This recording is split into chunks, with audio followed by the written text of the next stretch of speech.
Pessoal, estamos aqui iniciando as nossas aulas de noções de direito civil. Esse daqui é o nosso edital do Tribunal de Justiça do Paraná, cargo de técnico administrativo. Nós vamos dar início agora às aulas de direito civil, noções de direito civil, iniciando por Lei de Introdução às Normas do Direito Brasileiro. Muito bem? Aí, pessoal, vamos passar direto para a lei. Lei de Introdução às Normas do Direito Brasileiro. Decreto-Lei número 4.657 de 1942. Pessoal, essa daqui foi apelidada em 2010 como Lei de Introdução às Normas do Direito Brasileiro. LINDB, para os íntimos. Entretanto, antes ela tinha outro nome. Ela era conhecida como LIC, Lei de Introdução ao Código Civil. Só que esse nome era criticado pela doutrina porque não era uma lei de introdução apenas ao Código Brasileiro, mas a todo o direito brasileiro, não apenas ao Código Civil, ok? Por isso que em 2010 tivemos essa alteração e troca de nome. Importante saber isso? Olha, bem importante não é. Eu acho remota a possibilidade de cair, mas é legal saber, tá? Afinal de contas, nós vamos estudar essa lei, é importante que se saiba, tá legal? Muito bem, dentro daquela perspectiva, né, pessoal, de que nós não vamos ver toda a matéria, nós não vamos ver tudo que está no edital, nós vamos ver, tá aqui o nosso edital, nós vamos ver o que é mais importante dentro de todos os tópicos. Nós vamos selecionar assuntos que entendemos serem pertinentes e relevantes à carreira de técnico judiciário do Tribunal de Justiça do Paraná, levando em consideração que o Tribunal de Justiça do Paraná é um tribunal estadual. Por que eu estou falando tudo isso? Tem exatamente a ver com a nossa lei de introdução às normas do direito brasileiro. O que tem isso, Rafael? Bom, a questão é a seguinte, essa lei, vocês vão ver, podemos perceber que ela tem 30 artigos, é uma lei curtinha, coisa pouca, tá? Coisa de 5 páginas. Entretanto, aqui vocês vão ver que eu já separei algumas coisas, entretanto, nós vamos separar essa aula em duas, tá legal? 2 aulas. Muito bem, nós vamos começar aqui com o artigo 1º e vamos até o artigo 19. E depois do 20 até o 30 na segunda aula. Por que esta divisão díspare? Por que não fica 15 para lá e 15 para cá? Por um motivo bastante simples. Vocês vão ver que eu coloquei essa linha aqui e tem tudo a ver com o que eu estava dizendo agora há pouco. Nós não vamos ver todo o assunto. No nosso entendimento, é mais importante, é mais provável que caia na nossa prova do artigo 1º ao artigo 6º ou do artigo 20 até o artigo 30. O miolo da lei, o meio da lei, a gente pensa que é improvável, é bastante improvável que caia. Vou fazer alguns comentários ali sobre o miolo, entretanto, acho improvável que caia, tá? Acho que se vier uma pergunta sobre a LINDB, deve vir aqui nesses artigos, tá? 1º ao 6º ou 20º em diante, tá legal? É por isso que a gente vai fazer esse salto. E é por isso que a gente vai fazer essa divisão. Porque aqui a gente vai gastar um tempinho do artigo 1º ao 6º, penso que é importante, e lá do 20º em diante. A meiuca a gente não vai se ater tanto. Por isso fizemos essa divisão. Tá legal? Muito bem, vamos direto aqui para o artigo 1º. Salvo disposição contrária, guarda isso aqui para daqui a pouco, a lei começa a vigorar em todo o país 45 dias depois de oficialmente publicada. Aqui nós temos já um prazo, prazo de 45 dias. Eu fiz um desenho aqui já para facilitar o nosso entendimento. Imagine que você tem a publicação da lei aqui, nesse marco temporal. Foi publicada aqui, no dia de hoje. E aí você tem um prazo de 45 dias para que essa lei, a partir daqui, esse vai ser o segundo marco temporal, 45 dias, a partir do qual é que essa lei vai entrar em vigor. Aqui ela foi publicada, aqui ela entra em vigor. E esse período aqui, que se chama vacatio legis. É importante saber isso? Não é, é apenas uma curiosidade. Vacatio legis é uma vacância da lei, é um período em que a lei ainda não está vigendo. Grosso modo, não está valendo. Temos um prazo aí de 45 dias para a gente se preparar, sociedade brasileira se preparar para que essa lei comece a vigorar, comece a valer, entendeu? É isso, esse prazo de 45 dias é isso. Importante saber esse prazo? Sim, é importante. Por quê? Porque o examinador pode nos perguntar a respeito deste assunto especificamente o prazo. Pode ser que venha lá numa das alternativas que a lei começa a vigorar em todo o país 30 dias depois de oficialmente publicada. Está errado. A não ser que ele peça a incorreta, a gente não vai marcar essa alternativa, entendeu? Muito bem, a lei começa a vigorar em todo o país 45 dias depois de oficialmente publicada. Oficialmente, tá? Saiu no jornal Folha de São Paulo que vai ter uma lei, etc. Não serve. 45 dias depois de oficialmente, no Diário Oficial. Pode ser na internet? Pode. Hoje em dia a gente tem Diário Oficial eletrônico, tanto para estados quanto para União. Estados, Distrito Federal e União. A gente tem o Diário Oficial eletrônico. Não tem problema, é uma publicação oficial, mas tem que ser oficial. Tá legal? Agora, salvo disposição contrária, é que a lei vai começar a vigorar em 45 dias. O que significa salvo disposição em contrária? A não ser que a lei diga outra coisa.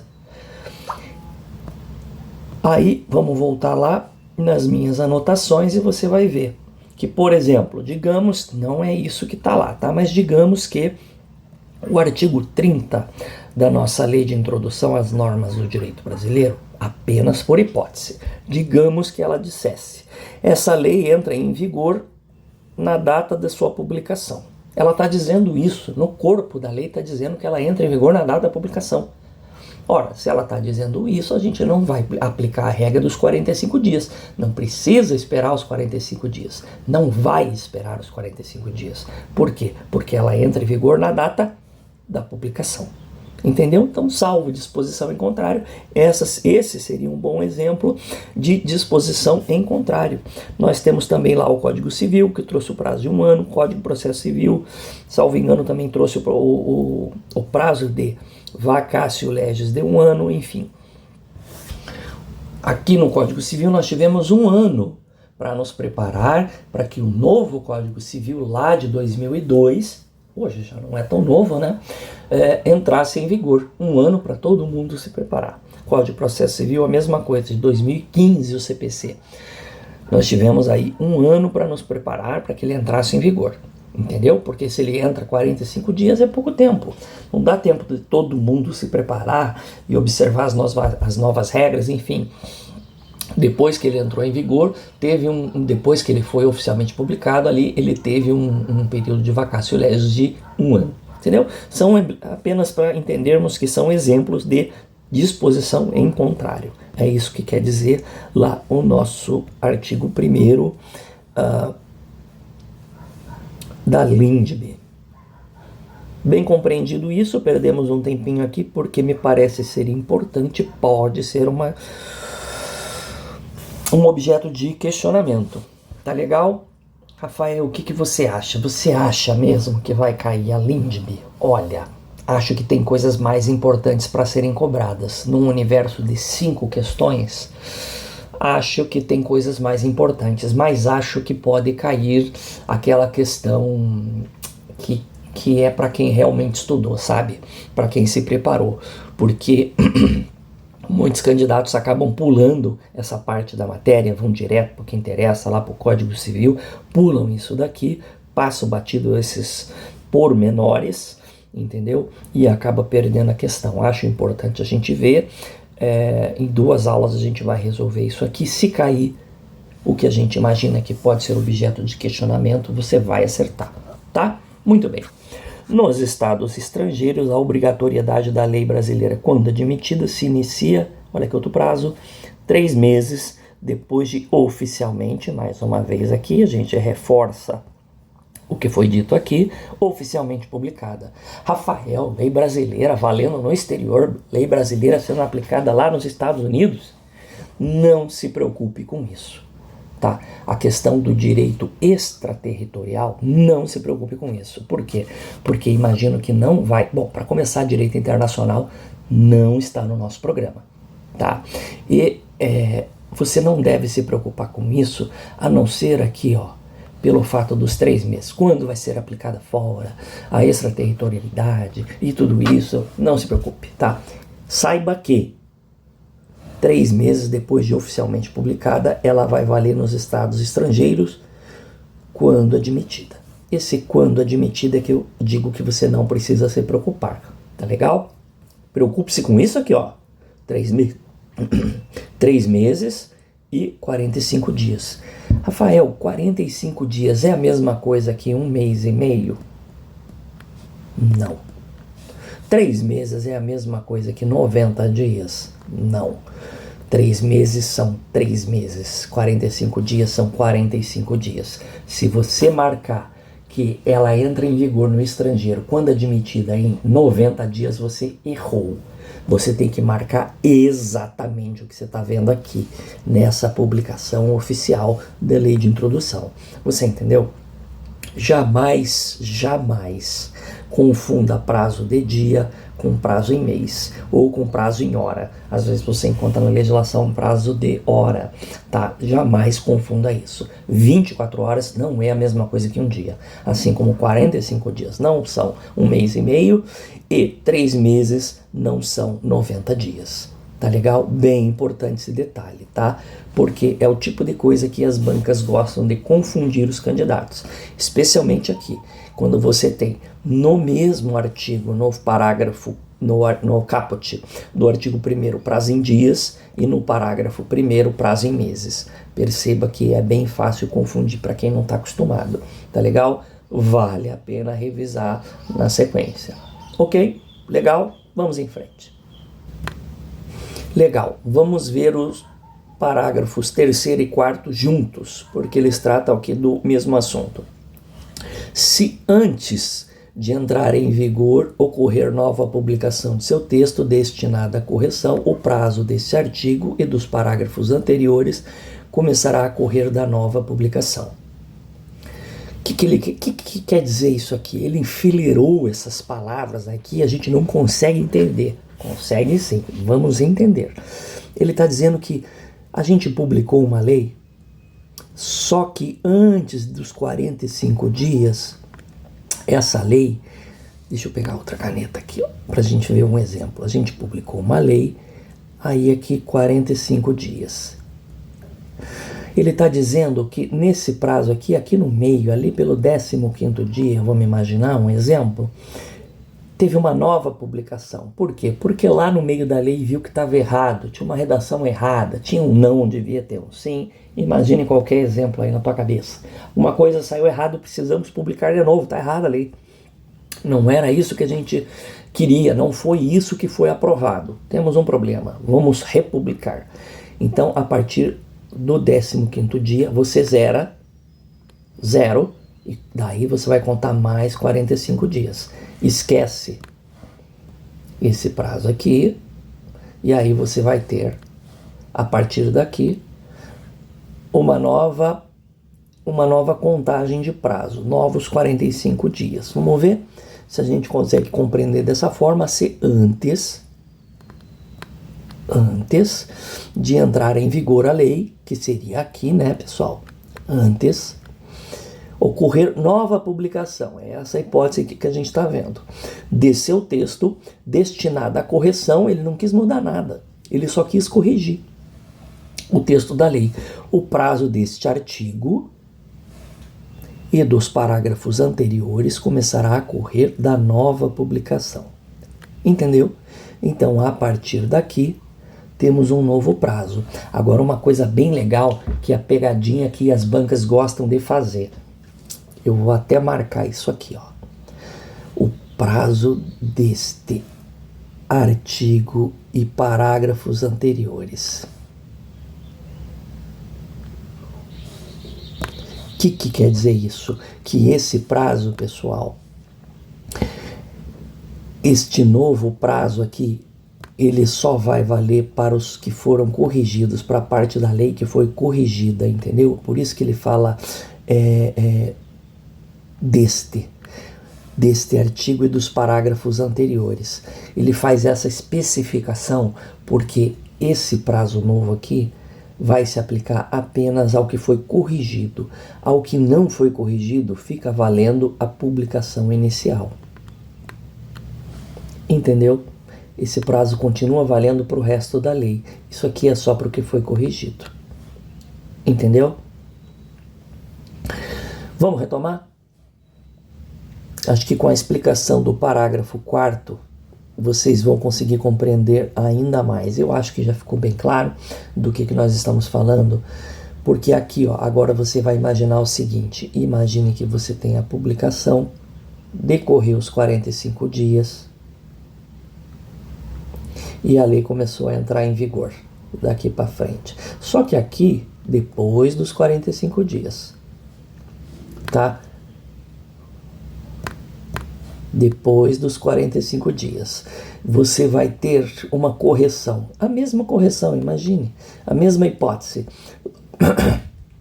Foi colocado um não onde deveria ter um sim. Foi trocado uma vírgula de lugar que mudou todo o sentido do dispositivo legal. Precisamos corrigir esta lei. E aí, como é que fica depois que entrou em vigor? É isso que diz para nós. As correções de texto de lei já em vigor consideram-se lei nova. A partir daqui, pessoal, é só uma lei nova. É só uma lei nova para corrigir isso aqui. Por quê? Porque aqui já é lei. Aqui não é um ato normativo que está esperando entrar em vigor, não. Aqui já entrou em vigor. Aqui já está valendo. Então, para você corrigir uma lei, você não pode fazer um ato que não seja outra lei. Somente lei pode alterar a lei, entendeu? Então, consideram-se lei nova, entendeu? A partir daqui, uma vez corrigido, é lei nova. Mais ou menos como aconteceu aqui, ó. Foi dada uma nova redação, mudou o nome da lei, isso aqui é lei nova, entendeu? É mais ou menos isso que ele está querendo dizer. Então, se o examinador perguntar,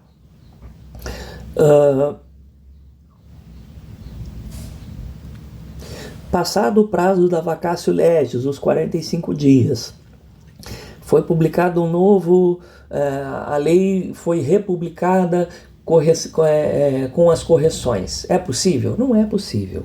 Por quê? Porque é considerado lei nova. Essa lei foi alterada, então a alternativa estaria incorreta.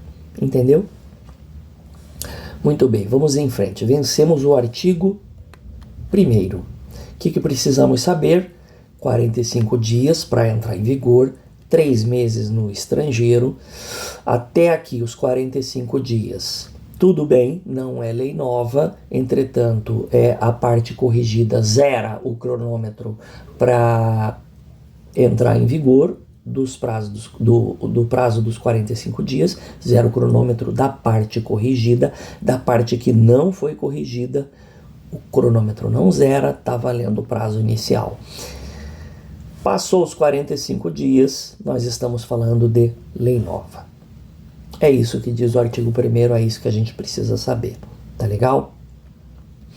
Vamos em frente aqui para o nosso artigo 2º da LNDB. Vamos lá. Não se destinando a vigência temporária, a lei terá vigor até que outra a modifique ou revogue.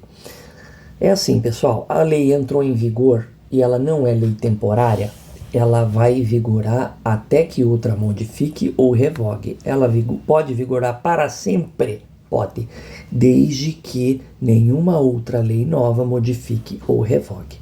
tá? Então, o único tipo de lei que vai ter prazo de validade é a lei temporária. É por isso que diz, não se destinando à vigência temporária, ou seja, desde que não seja uma lei temporária, a lei terá vigor até que outra modifique ou revogue, tá? Uma lei de 1900 e bolinha, ela pode vigorar indefinidamente? Até hoje? Sim, até hoje. Por quê? Porque é assim que determina a LINDB. Não se esqueça, nós estamos tratando das normas do direito brasileiro. É uma lei sobre leis. É uma lei que vai falar sobre como é que funcionam as leis no Brasil. É uma lex legum, em latim, uma lei sobre leis. Entendeu? Importante saber esse negócio de lex legum? Nada a ver. Não é importante. É só para que você saiba que é uma lei sobre leis. Entendeu? Não vai cair na tua prova isso aí, mas é importante que você saiba. Entendeu?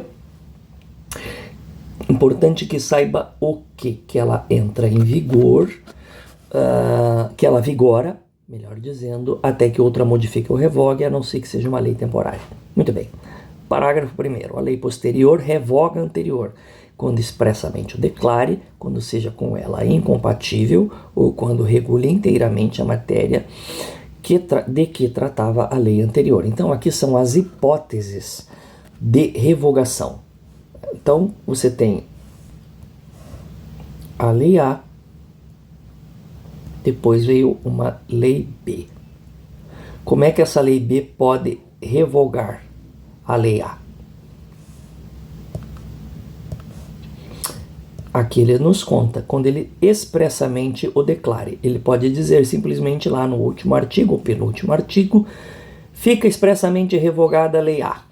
Pronto, está revogada, ele declarou expressamente. Quando seja com ela incompatível.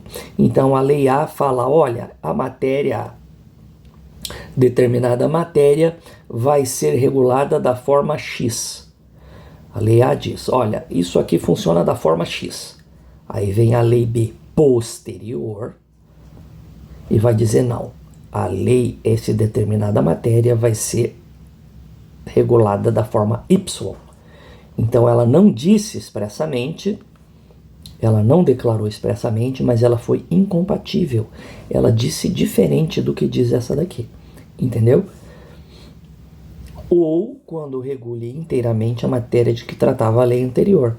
Vem uma lei A e diz e regula a matéria de uma forma, mas não completamente. Vem a lei B e diz que vai ser regulada assim, assim, assado. É uma forma mais detalhada, eventualmente até diferente. Essa lei, ela se tornou inócua, ela se tornou irrelevante para o ordenamento jurídico, uma vez que a lei B tratou de toda aquela matéria novamente. Então essa lei fica revogada, entendeu?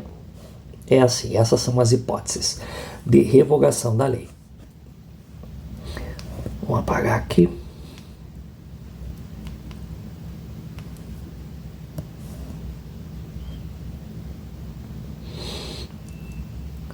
E agora o parágrafo 3º. Salvo disposição em contrário, a lei revogada não se restaura por ter a lei revogadora perdido a vigência. Espera um pouquinho, eu estou vendo aqui, a gente pulou o parágrafo 2º, é importante.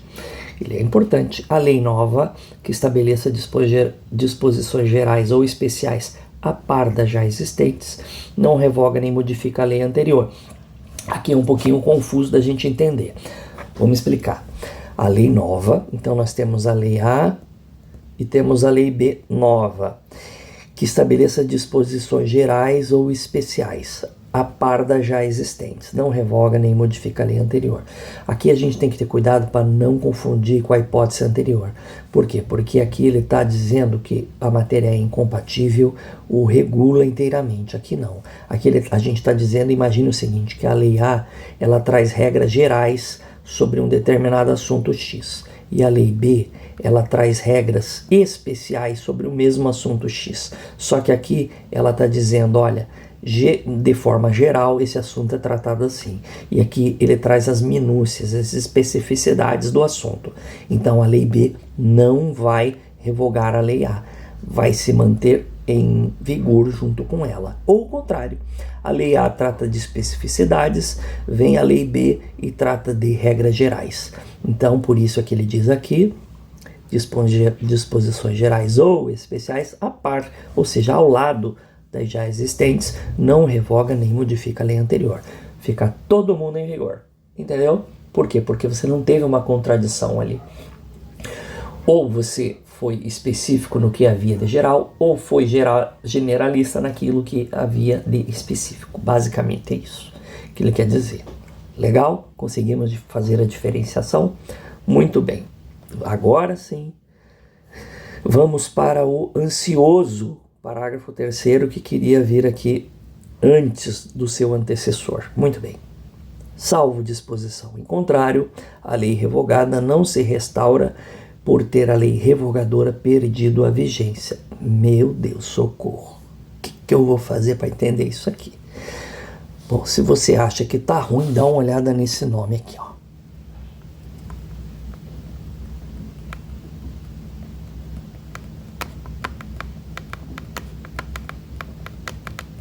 Pronto.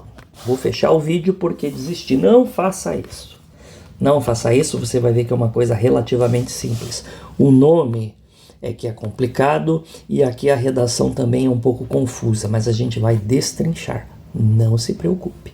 Não é necessário tanta emoção. Tá legal? Vamos lá. Salvo disposição em contrário é aquilo, né? Se ele dispuser na lei de forma contrária, vale o que ele dispuser na lei. Tá legal? A lei revogada, então você imagina que você tem uma lei que ela foi revogada. Não se restaura por ela foi revogada, portanto, por uma lei B. A gente viu ali em cima que somente lei pode revogar a lei, né? Então, a lei A foi revogada pela lei B. Acontece que a lei B também foi revogada pela lei C, vamos dizer. Então, a lei B revogou a A e a C revogou a B.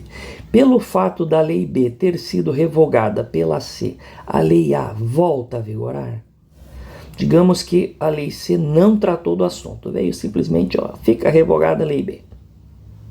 Será que a lei A volta? Não volta, não volta, tá? Ela não vai voltar, é isso que quer dizer. Vamos ler de novo. A lei revogada, que é a A, não se restaura por ter a lei revogadora, no nosso caso a B, perdido a vigência. Ela perdeu a vigência porque foi revogada pela C. Entendeu? Então ela não volta. Esse efeito é chamado de repristinação. Esse efeito que é vedado, né? Tá dizendo aqui, ó, não se restaura. Então ele é vedado, né? Ele não acontece, salvo disposição em contrário. A não ser que a lei C dissesse expressamente volta a entrar em vigor a lei A. Se ele dissesse expressamente, aí sim, apenas nessa hipótese. Caso contrário, se a lei C silenciasse, não dissesse nada, a lei A não voltaria automaticamente. É esse automaticamente que não acontece. Então ela não se restaura. Entendeu? Tranquilo? Não é difícil, né? É um pouquinho complicada a redação, mas uma vez destrinchada, e aqui o efeito, a repristinação. Esse nome eu preciso decorar? É legal. É legal você decorar porque o examinador pode trazer esse nome e aí não explicar, sabe? Talvez ele traga ali no enunciado ou até nas alternativas e não te explica o que é. Aí você vai falar, meu Deus, repristinação, não sei nem meu nome mais. Eu tô aqui nessa prova, esqueci o meu nome. Não, você vai saber teu nome, vai saber tudo bem certinho. Acontece que, às vezes, tem esse tipo de coisa que aparece pra gente e a gente precisa saber. Então, repristinação. Repristinação, espero que você tenha anotado. Não anotou, volta ali um pouquinho no vídeo, pega o nome, anota e volta um pouquinho na explicação para você saber do que se trata, tá? A repristinação tá lá no nosso parágrafo 3º do artigo 2º. da nossa lei de introdução às normas do direito brasileiro. Tá legal? Legal, vamos em frente aqui, o artigo 3º, bem singelo, bem de fácil compreensão. Ninguém se escusa de cumprir a lei alegando que não a conhece. Alguém pode dizer, eu descumpri a lei aqui, mas é que eu não sabia. Se eu soubesse, não teria feito. Não pode. Aqui, ó, bem claramente. Lembra que eu falei que é uma lei sobre leis? Vale para todas as leis. Existem exceções? Sim, existem exceções lá no ordenamento jurídico. Não é objeto, por enquanto, da nossa preocupação. Basta você saber aqui o que está escrito. Ninguém se escusa de cumprir a lei alegando que não a conhece. Essa é uma regra bem importante, uma regra fundamental do sistema, porque senão ficaria fácil, né? Só alegar que não conhece, que não sabia, e aí pronto, tá tudo resolvido. Não funciona assim. Por expressa previsão legal, não adianta alegar que não conhecia a lei, tá? Por isso que ela é oficialmente publicada, porque esse oficialmente publicada vai dar a entender, ainda que ficticiamente, porque ninguém fica lendo o diário oficial, de que ela está valendo. Todo um regramento aqui a respeito de quando que vai entrar isso, aquilo, justamente para dar tempo de todo mundo se preparar. Pelo menos a ideia é essa. Se acontece ou não é outra história. Mas a ideia do sistema é essa, entendeu? De regular tudo isso, para que ninguém se escuse de cumprir a lei, alegando que não a conhece. Tá legal? Artigo 4º. Quando a lei for omissa, o juiz decidirá o caso de acordo com a analogia, os costumes e os princípios gerais do direito. É importante saber isso? Eu acho. Por quê? Porque pode vir uma pergunta bastante simples. Imagino que se vier, vem simples, porque daí ele pode trazer outros elementos aqui, de acordo com a analogia e os costumes, e não apenas, vamos dizer, ou não coloca analogia, enfim, não. O juiz vai... Quando a lei for omissa, ou seja, quando dentro do ordenamento você não achar uma resposta para aquele problema, tá? Digamos que você tem um assunto e nenhuma lei trata sobre aquilo, é uma coisa absolutamente nova. Agora, com o avanço da tecnologia, a gente pode pensar um exemplo assim, né? Então, a situação é tão inédita, sei lá, envolvendo a inteligência artificial. Ela é tão inédita, ela é tão nova a situação, a ponto da gente ainda não ter nenhuma lei dentro do ordenamento que trate daquele assunto. Esse assunto vai ficar sem ser julgado. O juiz vai dizer, não posso julgar porque não tem a lei a respeito. Isso daí no direito é conhecido como non-liquid. É possível non-liquid? Também não é importante saber isso, tá, pessoal? É só para efeito de curiosidade. O juiz pode dizer, não tem lei para isso, vou arquivar esse caso aqui porque não tem como julgar. Não, ele vai julgar sim. É a nossa LINDB que vai dizer. A nossa LINDB que vai dizer, olha, juiz, se não tiver, o que você vai aplicar? A analogia, os costumes e os princípios gerais do direito. É isso que você vai aplicar no caso de lei omissa, entendeu? A lei não trata daquele assunto, mas você vai julgar com base nesses critérios, entenderam? Importante saber isso? Sim, é importante. Por isso que eu destaquei aqui. Tá legal? A gente não vai se alongar em explicar isso daqui porque não vejo necessidade, sabe? Não vai ser perguntado o que é analogia, o que é costume e o que são princípios gerais de direito para vocês na sua prova. Não vejo a menor necessidade de a gente se alongar e perder tempo, fazer vocês decorarem, saberem mais coisas do que é necessário. Não, é importante saber. Se a lei for omissa, você vai aplicar esses critérios. Ponto. É isso que vai cair na tua prova. Entendeu? Muito bem. Outro artigo aqui de aplicação fácil, direta. Na aplicação da lei, o juiz atenderá aos fins sociais a que ela se dirige, às exigências do bem comum. Aqui, mais 2 critérios que vão orientar o juiz. Veja aqui que nós estamos falando de juiz já. Nós estamos num âmbito jurisdicional. Nós estamos falando do juiz aqui, Então, ele vai atender aos fins sociais e às exigências do bem comum. Para que isso aqui? Para que ele não feche os olhos, né? Ele aplica a lei, às vezes chega numa decisão absurda, às vezes a gente até vê em jornal. Pode ser, depende tudo do caso concreto, né, pessoal? Mas pode ser que ele tenha se afastado justamente aqui do artigo 5º e chegou numa... falou, não, mas o sistema me leva a essa conclusão. Pois é, mas o sistema aqui, ó, nos traz uma regra que você deve observar os fins sociais e as exigências do bem comum. Essa sua decisão observa isso? Dependendo lá da situação, pode ter se afastado e até com base nesse artigo aqui pode caber recurso. Isso é outra história, mas só para vocês entenderem, tá? A importância disso daqui. É importante saber esses critérios? É legal. Cai pouco? Sim, cai pouco. Mas é legal saber, porque se cair, você vai estar preparado. Tá bom? Vamos em frente. Artigo 6º. A lei em vigor terá efeito imediato e geral, respeitados o ato jurídico perfeito, o direito adquirido e a coisa julgada. Isso é importante, tá? Nós já estamos aqui no nosso último artigo, daqueles que reputo importante, daqueles que considero importante para a nossa prova, nesta primeira aula.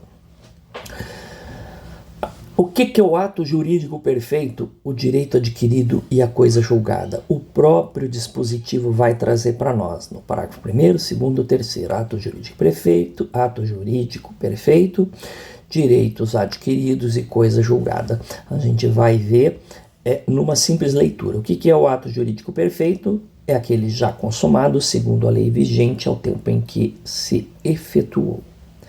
Ou seja, vamos fazer um exemplo bem rapidinho aqui. A gente tinha uma lei A, e aí a gente teve a situação X que era regulada, um contrato, vamos imaginar, que foi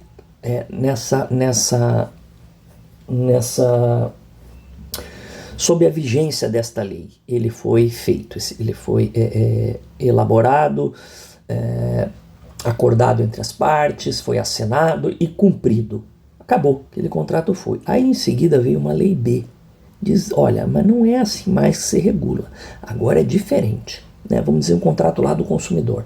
Veio o direito do consumidor, depois falou, ó, agora funciona assim. Só que antes lá do direito do consumidor, você teve diversos contratos que não eram regidos pelo CDC, pelo Código de Defesa do Consumidor.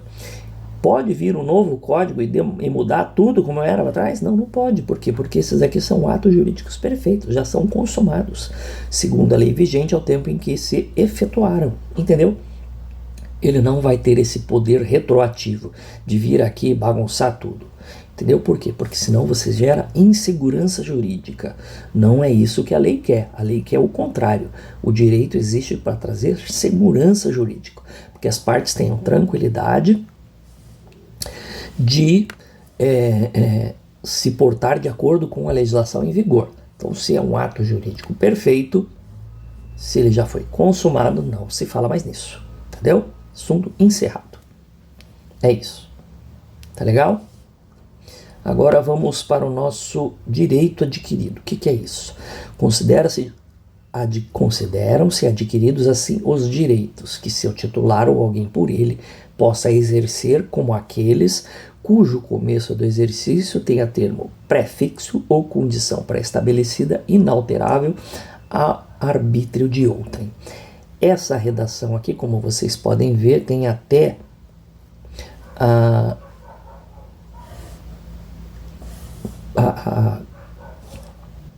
os acentos gráficos antigos, né, de regras antigas da língua portuguesa, porque nós estamos falando de uma legislação de 42, claro, alterada em 2010, entretanto é uma legislação originalmente de 42. Então a redação ali é bem complicadinha. Eu não vou me aprofundar demais nisso daqui, eu vou explicar o básico para a gente entender o que são direitos adquiridos, até porque a maioria das pessoas já sabe, você tem uma determinada lei que assegura um direito, tá? Esse direito você adquiriu com base naquela legislação, fala, bom, esse direito é meu, eu conquistei esse direito. Em princípio, tá, existem exceções, não vamos falar delas agora, mas em princípio esse direito adquirido não se mexe mais, assim como o ato jurídico perfeito, tá? É isso que a gente precisa saber. que esses direitos adquiridos não se mexem mais, assim como o ato jurídico perfeito. Tá? Você pode entender isso. Aqui o restante aqui do que foi tratado aqui no dispositivo, no parágrafo 2º, você não precisa se preocupar, porque a gente não vai, se tiver uma questão, além do que o que está escrito aqui. Entendeu? Provavelmente o legislador não vai trazer essa redação arcaica, vai dar uma modernizada, mas vai trazer esse mesmo contexto. O que você precisa saber, que não se mexe em direito adquirido, via de regra, tá? Como eu disse, há exceções, mas não é disso que a gente está tratando agora. Não vamos confundir a cabeça de vocês, tá legal? E a coisa julgada? O que é a coisa julgada? Chama-se coisa julgada ou caso julgado a decisão judicial de que já não caiba recurso. Isso aqui é aquilo, né? Não cabe mais recurso, a justiça julgou até o final, pronto, nós temos a coisa julgada. A ideia é a mesma das suas antecessoras, não se mexe mais. Pessoal, vamos rever aqui o caput. A lei em vigor terá efeito imediato respeitados. O que ele está dizendo? A lei em vigor, a lei nova, ela tem que respeitar o quê? Ato jurídico perfeito, direito adquirido e coisa julgada. Aquele processo do qual não caiba mais recurso, tá? A lei nova não pode vir querer bagunçar o que já está feito, entendeu? Justamente por causa de segurança jurídica. É isso que a gente precisa entender nesse momento aqui do artigo 6º. Tem muito mais coisa envolvida? Tem minúcias, gente. Tem livros inteiros escritos sobre isso. Mas a gente não quer isso agora. A gente quer saber o que significa e o que a lei nova não pode mexer. É isso que a gente quer, é isso que importa para a nossa prova. Mais do que isso não vai ser cobrado. Tá legal? É isso aí. Muito bem. Conforme prometido, do artigo 7º, e já vamos nos encaminhando para o final desta aula, do artigo 7º até o artigo 19, nós vamos ter algumas regras aqui de direito internacional. Isso vai cair na sua prova? Bom, tá no programa, nós vimos lá, lei de introdução, bem genérico, lei de introdução às normas do direito brasileiro, ponto. Pode cair? Pode. Ele pode cobrar? Mas Rafael, ele pode cobrar? Pode. Ele pode cobrar. Pode vir aqui simplesmente pegar um artigo qualquer, sei lá, o artigo 9º, parágrafo 1º, te pedir isso aqui. Eu acho que ele vai fazer isso, eu acho que não vai.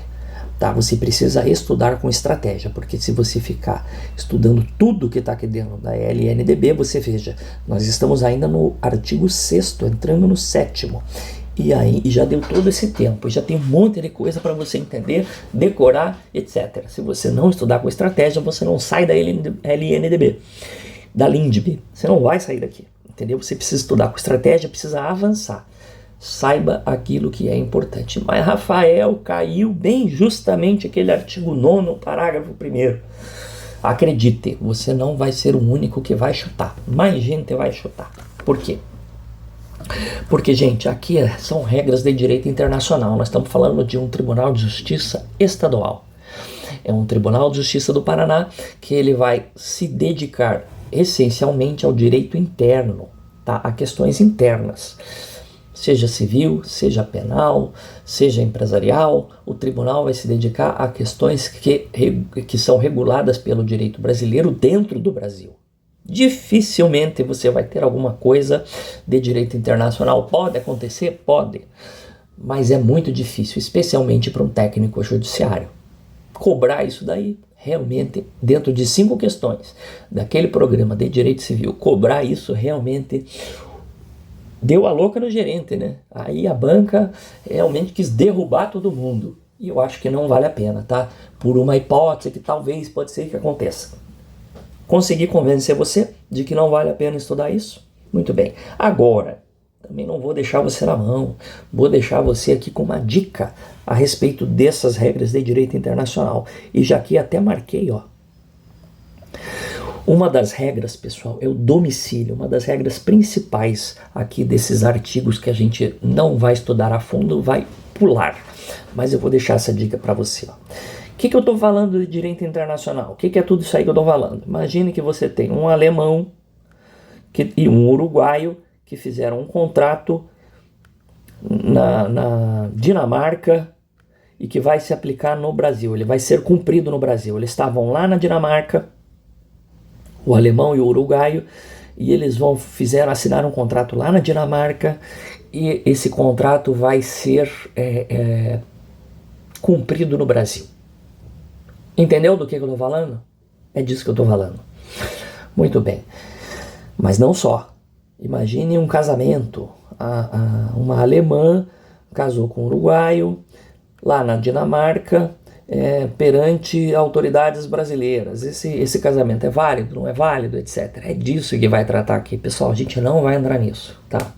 Honestamente, olha, eu arrisco a dizer, não vai cair na tua prova. Se cair, até pra mim vai ser uma grande surpresa. Vou falar, nossa, essa derrubou todo mundo. Entendeu? Não vale a pena estudar. Por quê? Porque é improvável. É bastante improvável que isso caia na sua prova, tá?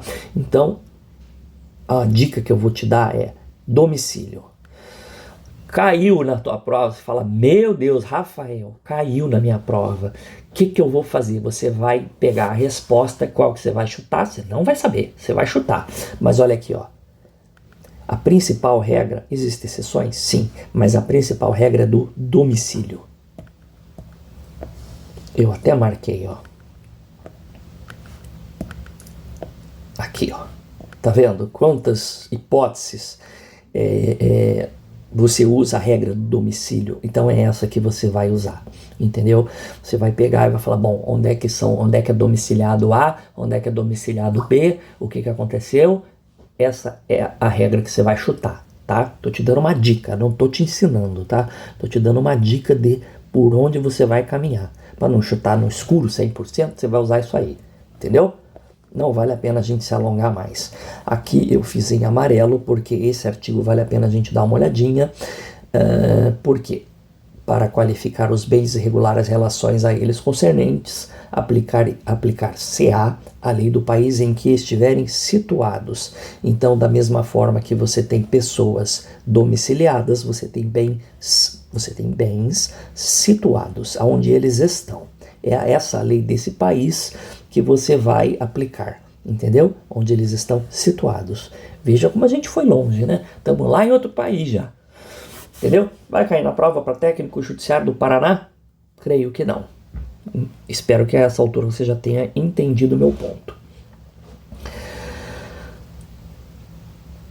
Aqui a respeito dessa, aqui menos ainda, né? Mas enfim, sociedades, entenda aqui como empresas e fundações, obedecem à lei do Estado em que se constituírem. Então, uma empresa que foi constituída no estrangeiro vai aplicar a lei estrangeira, fundação da mesma forma, tá?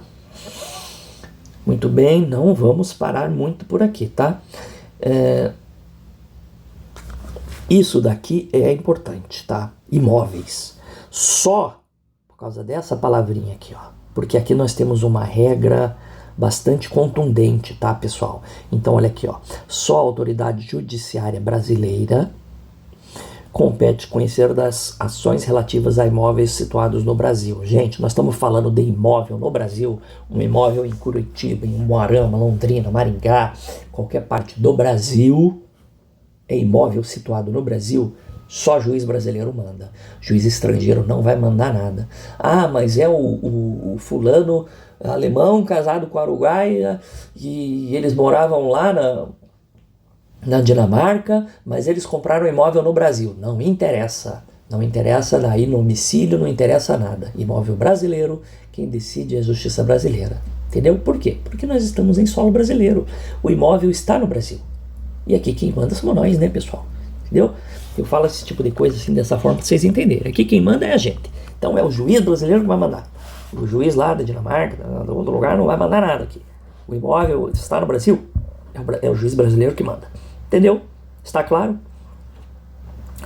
Aqui só uma questão, porque aqui isso daqui foi alterado pela Constituição, está até aqui, ó, anotado pelo próprio site lá do Gov, do Planalto, que aqui, ó, eu não vou explicar isso aqui, tá? Sentença proferida no estrangeiro que reúne os requisitos, etc. Eu não vou explicar isso aqui, tá? Não vale a pena. A única coisa que você precisa saber é que quem homologa não é mais o Supremo Tribunal Federal, mas não é mais o Supremo, é o STJ, o Superior Tribunal de Justiça. É importante isso? Assim como as demais questões de direito internacional que eu estou falando, pessoal. Eu só estou ressaltando esse ponto porque aqui na lei já está muito desatualizado, tá? A Constituição tratou de forma diferente e o examinador, se ele for bem pegajoso, se ele quiser fazer uma pegadinha, ele vai colocar lá o Supremo Tribunal Federal, você vai entender que não, que é o STJ, porque está lá no artigo 105.1i da Constituição Federal, que mudou isso aqui está desatualizado, entendeu? Então, basta dar uma lida aqui, talvez você até nem compreenda tanto, mas se você entender que não é o STF, mas o STJ já é o suficiente. Eu sei que fica muito vago, pessoal, que é coisa assim muito... Mas a gente tem que estudar com estratégia. A prova está aí, a data está se aproximando e a gente não tem tempo a perder com picuinha. A gente tem que ir para frente. Entendeu, pessoal? É por isso que eu vou passar assim, bem rápido, por por esses dispositivos legais, tá? Na aula que vem nós vamos ver, aí sim, esse artigo 20 para frente, aí sim, pode ver que eu marquei todos eles, ó. Esses são importantes, esses sim tem uma probabilidade muito maior de vir na sua prova, tá? Primeiro porque são alterações, ok, não são tão recentes, você vai ver aqui, ó, são de 2018, não são tão recentes, mas são alterações grandes, alterações que não existiam na LIC, lembra que eu falei da LIC? Lei de Introdução ao Código Civil, que não é mais LIC, agora é LNDB. São alterações grandes da LNDB e que trazem regras importantes. Esse sim, esse nós vamos gastar uma aula inteirinha só para falar, tá bom? Que aula que vem. Espero reencontrá-los, espero que tenham gostado, tá legal? Um grande abraço, estudem, releiam o que a gente viu aqui nessa aula, sendo necessário reveja a aula, ainda que em velocidade mais rápida, tá? Se quiser abrir a legislação planalto.gov, tá? Você vai ter sempre a legislação atualizada ali. É legal você ir lendo e assistindo a aula junto, porque daí você vai escrevendo, vai anotando, e esse modelo aqui de aula, conforme nós já falamos, é o mais interessante porque lá no dia da prova não vai ter minha foto, não adianta você ficar olhando para mim, você tem que olhar o que vai cair, entendeu? O que vai cair são esses 45 dias aqui, ó, não vai cair minha foto lá, ele não vai perguntar de mim, vai perguntar disso aqui, ó, vai perguntar disso aqui, entendeu? É isso que você tem que ver. Escreve, entendeu? É por isso que eu considero esse modelo melhor do que o modelo de ficar o professor, enfim, lá aparecendo, etc. Tá legal? Recomendo a releitura de tudo isso daqui que nós vimos. Sendo necessário, reveja a aula, ainda que em velocidade acelerada, e fazer questões, tá? Não tem forma melhor de gravar do que treinar, que é fazendo as questões. Vai pegar lá um site de questões e vai fazer questões a respeito desse assunto. Estou estudando neste dia LNDB. Vai fazer questões a respeito da LNDB. Para efeito de fixação. Puxa vida, mas acabei de ler, nem vale, porque parece que eu estou roubando, acabei de ler. Não, você vai fazer para fixar. Aí dali a um tempo você vai fazer de novo as questões. Vai voltar e vai fazer mais questões. É assim que você vai guardando, entendeu? Como um número de telefone. Você olhou, digitou ali na hora no celular, aí daqui a pouco você esquece. Aí daqui uns dias você vai e faz de novo, vai usando aquele número até que ele fica gravado na cabeça. É assim que você faz, tá bom? Pessoal, já me estendi demais. Muito obrigado e até a próxima aula.